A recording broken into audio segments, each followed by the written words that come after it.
coldest answer in the room. Chet Holmgren did not yell. He did not clap back. He did not call Victor Wembanyama overrated, soft, or scared.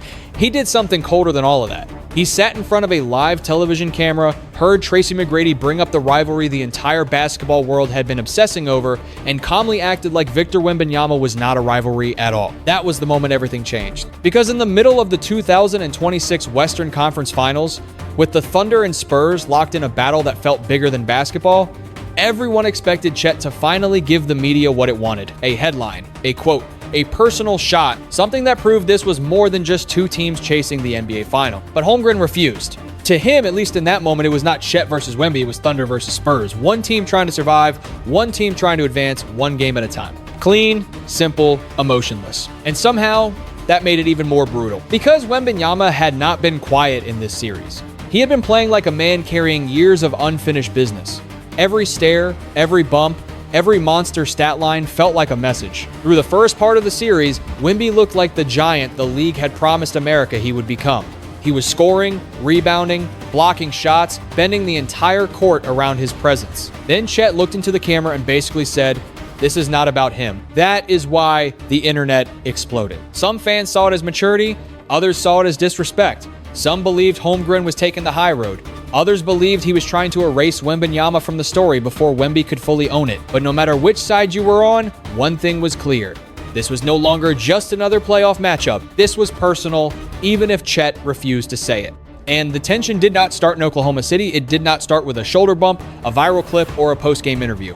It started years earlier when two teenage giants met on an international stage. And one of them walked away with the trophy, while the other walked away with a memory he would never forget. Before we get there, I want to know where you are watching from.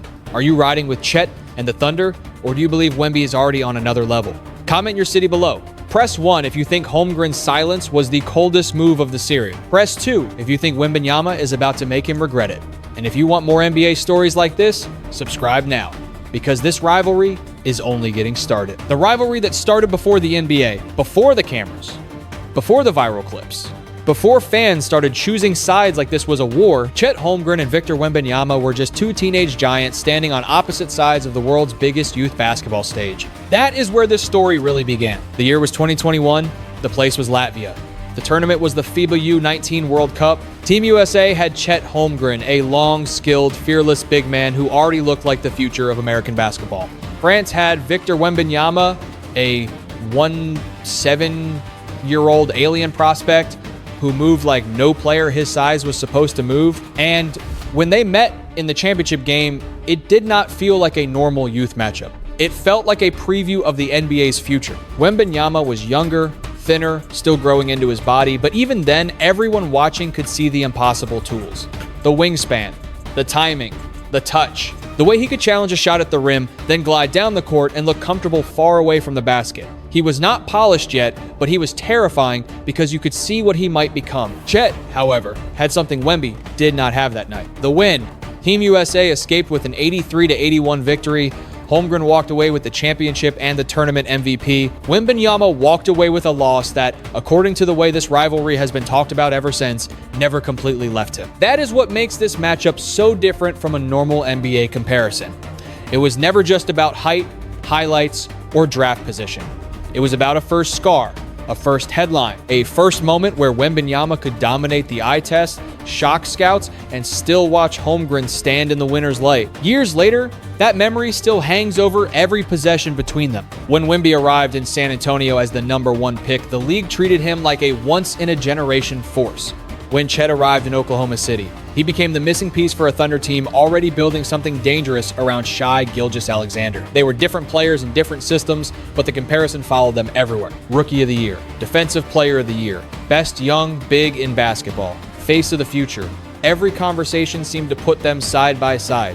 And slowly, the pattern became impossible to ignore. Chet was elite, but Wemby was the headline. Chet was respected, but Wemby was feared. Chet was a champion-level piece, but Wemby was being described like the sport itself had to adjust to him. That is why Holmgren's cold answer after Game 5 hit so hard. It was not just a quote. It was years of comparison, pressure, An unfinished history compressed into one calm sentence. He was not only refusing to call Wemby a rival, he was refusing to let Wemby control the story. When second place became personal, the problem for Chet Holmgren was never that he was not great. He was great. He was exactly the kind of player every modern NBA team dreams about. A 7-footer who could protect the rim, stretch the floor, slide his feet, finish above defenders, and fit next to a superstar without demanding the entire offense be built around him. In Oklahoma City, that made him priceless. He was not just a prospect anymore, he was a winning player on a winning team. But Victor Wembanyama changed the scale, because once Wemby entered the league, being great was no longer enough to own the conversation. You had to be historic. You had to be impossible. You had to make people question whether basketball had ever seen anything like you before. And that is where the pressure started closing in around Holmgren. During their rookie conversation, Chet was brilliant. He gave Oklahoma City exactly what it needed: rim protection, spacing, discipline, efficiency, and a calm presence that helped turn the Thunder into a real problem. In almost any other year, that kind of rookie season would have made him the face of the class. But not with Wembanyama in the same race. Wemby was not just putting up numbers, he was changing expectations in real time. One night he looked like a center, the next night he looked like a guard, then suddenly he looked like a defensive system by himself. Every block became a highlight. Every three-pointer became evidence. Every absurd stat line became another reminder that the league had not exaggerated the hype. So Chet finished behind him. Then came the defensive awards. Once again, Holmgren was elite. Once again, he was one of the best young defenders in the sport. Once again, Oklahoma City had every reason to believe it had found a generational frontcourt piece. And once again, Wembanyama stood in front of him. That is how rivalries become dangerous. Not because two players hate each other every second of every day, but because the same name keeps appearing above yours when the basketball world hands out respect. The same shadow keeps stretching across your accomplishments. The same comparison follows you into every arena, every broadcast, every debate show, every comment section. For Wembanyama, the rivalry was about proving there was no comparison. For Holmgren, it became about proving the comparison was not already over. That is why every possession between them felt heavier than normal. A blocked shot was not just a blocked shot. A rebound was not just a rebound. A shoulder bump was not just contact in the paint. It all became evidence in a trial the internet had already started judging. And by the time the Thunder and Spurs met in the Western Conference Finals, the courtroom was packed. The Game 1 explosion, then Game 1 happened, and suddenly the debate stopped being theoretical. For months, fans had argued about who was really better. Analysts talked about systems, usage, defensive roles, shot diets, and team context. Thunder fans said Chet Holmgren was the perfect winning piece. The kind of big man who did not need the ball every possession to change a game. Spurs fans said Victor Wembanyama was not a piece at all. He was the entire board. Then Wemby walked into Oklahoma City and turned the opening game of the Western Conference Finals into a statement nobody could ignore. 41 points, 24 rebounds, 3 blocks, 49 minutes, a double overtime road win, a stolen home court advantage. That was not just a great playoff game. That was a superstar announcing that the future had arrived early, and the defending champions were going to have to deal with it right now. Every time Oklahoma City looked ready to regain control, Wembanyama stretched the floor, attacked the glass, or erased a shot near the rim. He did not just score. He changed the emotional temperature of the arena. Every possession felt like San Antonio had the biggest, longest, most dangerous player on the court, and everyone in the building knew it. And on the other side, Holmgren looked trapped inside the comparison. 8 points, 8 rebounds, 2 blocks, a quiet night, in the loudest possible moment. That was the kind of stat line that gives debate shows oxygen. Before the series, people asked whether Chet could challenge Wemby. After Game 1, the question became much harsher. Could Chet even stay in the same conversation? That is when the pressure turned ugly. A clip began spreading online from a free throw sequence showing Holmgren and Wembanyama battling for position near the paint. It was quick, almost too quick. A foot, an ankle, a step. A moment that lasted barely a second, but became one of the most replayed clips of the series. Some fans immediately accused Holmgren of crossing the line. They said he looked down, moved his foot, and made dangerous contact with Wembanyama's lower body. Others pushed back, arguing that playoff basketball is crowded, physical, and chaotic, especially when two 7-footers are fighting for rebounding space. But the truth did not matter as much as the timing, because when a player gets dominated in Game 1, then a controversial clip appears right after. The internet does not wait for nuance. It builds a story, and the story was brutal. Wemby was the unstoppable force. Chet was the frustrated rival. San Antonio had the momentum. Oklahoma City had the questions. And from that point on, Every single thing Holmgren did was going to be judged through that lens. The answer that sounded like silence. By the time Game 5 ended, Chet Holmgren understood exactly what the basketball world wanted from him. They wanted emotion. They wanted frustration. They wanted him to sit at that microphone and admit what everyone had been screaming online. That Victor Wembanyama was in his head, that this matchup was personal, that every stare and every bump meant something deeper than playoff basketball. But Chet did not give them that. Instead, he gave them the most dangerous kind of answer. Akam won. When Tracy McGrady asked about the rivalry, Holmgren did not lean into the drama. He did not mention the history from 2021. He did not talk about awards, comparisons, viral clips, or social media noise. He reduced the entire thing to one simple idea: Thunder versus Spur. On paper, that sounded mature. Team first, professional. But in the middle of this series, it sounded like a challenge because Wembanyama had spent the entire matchup making the game feel personal. His numbers were loud, his body language was loud, his presence was loud. Even when he was not speaking, he played like a man trying to separate himself from Holmgren forever. Chet's response was the opposite. No heat, no headline chasing, no emotional explosion, just control. And that control cut deeper than trash talk ever could. If Holmgren had insulted Wemby, people would have called it insecurity. If he had praised him too much, people would have said he sounded defeated. But by refusing to frame the matchup as personal, Chet found a third path. He made it seem like Wembanyama was just another obstacle in Oklahoma City's road back to the final. Not a rival, not a ghost from the past, not the face of his nightmares. Just another Spur. That is why fans reacted so strongly. Some believed Chet had exposed the emotional gap between them. Wemby was fire, Chet was ice. Wemby showed everything, Chet revealed nothing. Others believed Holmgren was hiding behind team language because the individual battle had already been won by Victor. And honestly, both sides had a point, because the numbers still favored Wembanyama. The pressure still leaned toward Oklahoma City, and the entire series still felt like it was forcing Holmgren to answer a question he did not want to say out loud. Was he really on Wemby's level? Game 5 gave Chet a win. His interview gave him control of the narrative, but control is fragile in the playoffs. One bad night can erase it. One monster performance can steal it back. And Victor Wembanyama was not finished speaking. Wemby's elimination game warning. If Chet Holmgren's Game 5 interview was ice, Victor Wembanyama's Game 6 response was fire spreading across the entire arena. San Antonio was facing elimination. The Spurs had just lost a game where Wemby was held below the level everyone expected from him, and for the first time in the series, Oklahoma City looked like it might have finally found the formula. Slow him down, make him work, force the supporting cast to beat you, drag the series back under Thunder control, but that hope did not last long. Before the game even tipped off, Wembanyama sent a message without saying a word. He arrived with a new look, a shaved head, and the energy of someone who had made a private decision. This was not regular season Wemby. This was not highlight reel Wemby. This was elimination game Wemby, walking into the building like he understood exactly what was at stake. His season, his reputation, his first true playoff statement, and maybe the entire future of this rivalry. From the opening quarter, he played like a man who wanted to leave no room for debate. Three-pointers came early, the Spurs fed off his rhythm, the crowd felt it, Oklahoma City felt it. Every possession seemed to push the Thunder a little deeper into panic. Then came the third quarter, and the game broke open. San Antonio did not just outplay Oklahoma City, they overwhelmed them. The Spurs hit the Thunder with a 20-0 run. The kind of run that turns a playoff game into a warning sign. What made it even more dangerous was that part of the damage came while Wembanyama was resting.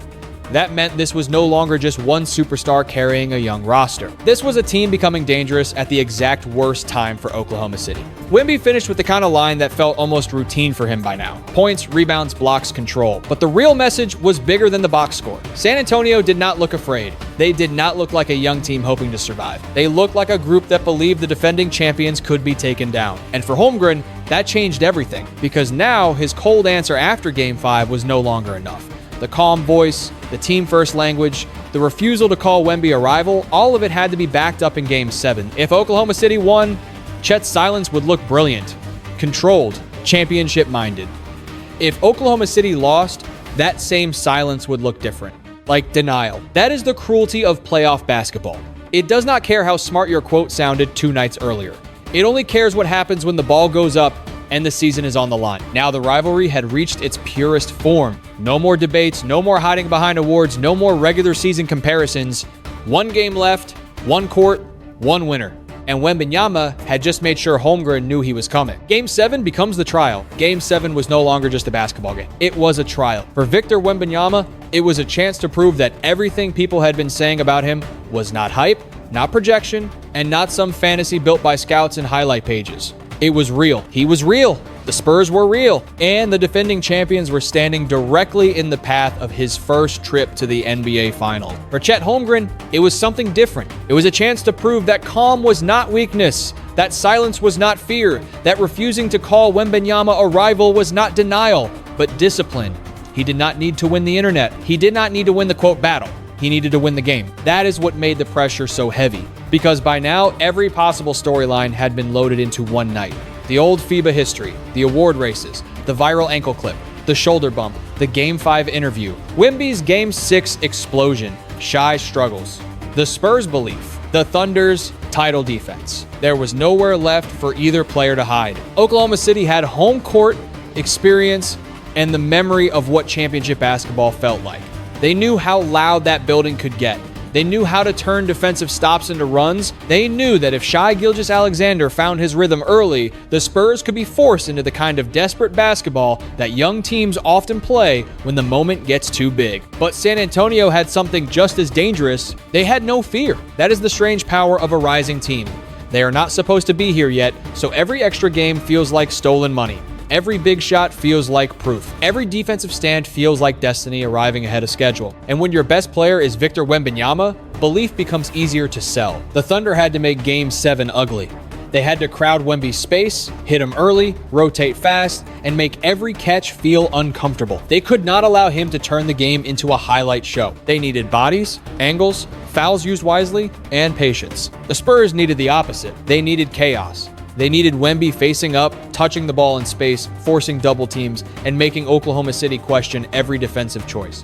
If Chet stepped up, Wemby could attack. If Chet backed off, Wemby could shoot. If help came late, the Spurs could spray the ball around and trust the same role players who had helped destroy OKC in Game 6. And somewhere inside all of that strategy was the matchup everyone pretended was not personal. Chet did not have to outscore Wemby to win the night, but he had to matter. He had to protect the rim, punish switches, finish strong, and look like more than a name trapped inside Wembanyama's shadow.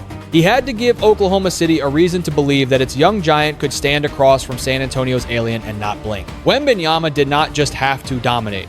He had to lead. There is a difference. Dominance creates number. Leadership survives runs, bad whistles, missed shots, and the moment when the defending champions punch back. If Wemby wanted to own the future, Game 7 was the kind of night where the future had to answer under pressure. That was the beauty of it. No more excuses, no more context, no more he is younger, he has the better team, he plays a different role, or the system protects him. Just 48 minutes to decide which story America would wake up talking about. And the scariest part was this: no matter who won, the rivalry was not ending. It was only becoming permanent. The two versions of pressure. Pressure does not hit every player the same way. For Victor Wembanyama, pressure was expectation. Cameras followed him before his first NBA game. Scouts called him impossible. Fans waited for every block, every deep three, every moment that made basketball look different. Being called the future sounded powerful, but it also became a burden. This series was his chance to prove the Spurs were done waiting. San Antonio was not just trying to survive. They were trying to show the league that the rebuild had already become a real threat. And to prove that, Wemby had to go through Oklahoma City, the young, deep, disciplined champion that already represented everything the Spurs wanted to become. For Chet Holmgren, the pressure was different. He did not carry the same spotlight as Wemby. Oklahoma City's offense ran through Shai Gilgeous-Alexander, and Chet's value often came from the details: rim protection, spacing, rotations, contests, and smart decision. But against Wembanyama, fans did not care about roles. They saw two 7-footers, two elite young bigs, and demanded a winner. That made the matchup both unfair and fascinating. Wemby could dominate the box score and look inevitable. Chet could make winning plays that did not always go viral and still hear people ask why he was not matching Victor number for number. So Game 7 became more than a game. It became a test of pressure. Could Wembanyama carry the weight of being called the next face of the league and still make the right play when OKC trapped him? Could Holmgren stay calm if Wemby caught fire early? Could he protect the rim, finish strong, and prove that quiet impact still matters when the lights are brightest? That was the real battle under the drama. Wemby wanted to end the comparison forever. Chet wanted to prove the comparison was still alive. Every block became a warning. Every Chet 3 became resistance. Every rebound became territory. And by the time Game 7 arrived, both teams understood the same truth. The winner would not just move on. The winner would define the entire story. The night that decides the rivalry. By the time Game 7 arrived, the series had already given everyone enough drama for an entire decade. There was the old 5-0 wound. There were the award comparisons. There was the viral foot clip. There was the shoulder bump. There was Chet Holmgren's cold answer on live TV. There was Victor Wembanyama's elimination game response. And there was one question hanging over everything. Who would still be standing when the noise disappeared? For Oklahoma City, this was about protecting what they had built. The Thunder were not supposed to look vulnerable. They had the structure, the star power, the defense, and the experience. They had Shai Gilgeous-Alexander, the calm engine of their offense. They had Holmgren, the long defensive anchor who could stretch the floor and punish mistakes. They had the home crowd, the championship memory, and the belief that young teams only become kings when they learn how to survive nights like this. But San Antonio walked in with a different kind of belief. The Spurs did not look like a team begging for permission anymore. They looked like a team ready to steal the future. And at the center of it all was Wembanyama, the one player on the floor who could make a normal possession feel like a historic moment. That is what made Game 7 so dangerous for Chet. He did not need to win the popularity contest. He did not need to outscore Wemby by 20, but he had to be visible. He had to matter. He had to show up in the moments that decide legacies. The late contest, the hard rebound, the corner 3, the screen that frees Shai, the block that stops a Spurs run before it becomes an avalanche. Because if he disappeared, the story would be written for him. People would say Wembanyama owned the series. They would say Chet's silence was not confidence, but fear dressed up as maturity. They would say the comparison was over. And for Wemby, the risk was just as real. If he lost after forcing Game 7, after all the emotion, after all the monster numbers, people would still praise him, but the Thunder would keep the throne. Holmgren would keep the last word. Oklahoma City would move on. And Wemby's fire would become another chapter in a story that was not finished yet. That is why this game felt bigger than one ticket to the NBA Final. It was about control of the narrative. A Thunder win would make Holmgren's calm look powerful. It would prove that he never needed to match Wembanyama's emotion because winning was always the loudest answer. A Spurs win would turn Wemby's intensity into prophecy. It would prove that the young giant from San Antonio had not only arrived, but had taken down the champions on their own floor. Two teams, two futures, two 7-footers, carrying very different kinds of pressure. And when the ball went up, there was nothing left to explain. No more quotes, no more excuses, no more waiting for the next game. Just basketball, just survival. Just one final chance to decide whether this rivalry belonged to the man who stayed cold under pressure or the man who turned pressure into fire. The lesson behind the fire. No matter who walked out of Game 7 with the win, one thing had already become impossible to deny. Chet Holmgren and Victor Wembanyama are going to be tied together for a long time. Not because they are exactly the same player, they are not. Not because every matchup has to be treated like personal hatred.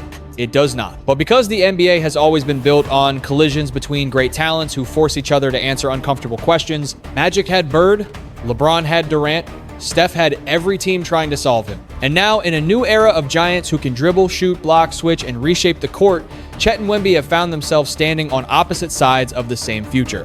For Wembanyama, the lesson is control. His emotion is part of what makes him special. The fire, the edge, the belief that nobody belongs in the same sentence with him, that is fuel, but fuel has to be directed. The greatest players do not just dominate because they feel more, they dominate because they turn emotion into decisions, patience, leadership, and trust. For Holmgren, the lesson is presence. His calm is powerful. His team-first approach is valuable.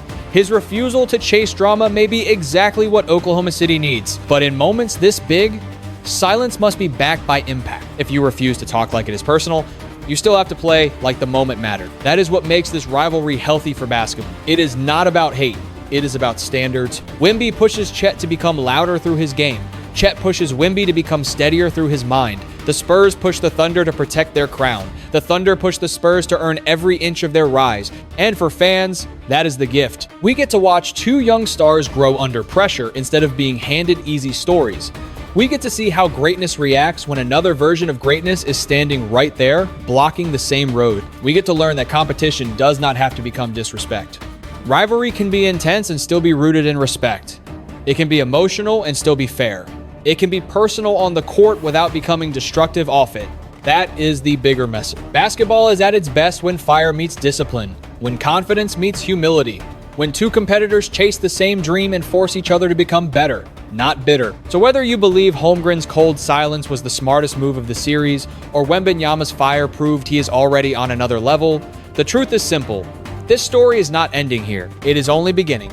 If you enjoyed this breakdown, subscribe to the channel for more NBA stories, rivalries, trades, drama, and deep playoff analysis. Hit the like button if you want more content like this, share this video with another NBA fan, and drop your comment below. Press 1 if you are riding with Chet and the Thunder. Press 2 if you believe Wemby and the Spurs are the future. And tell us where you are watching from, because the next chapter of this rivalry might be even bigger than this one.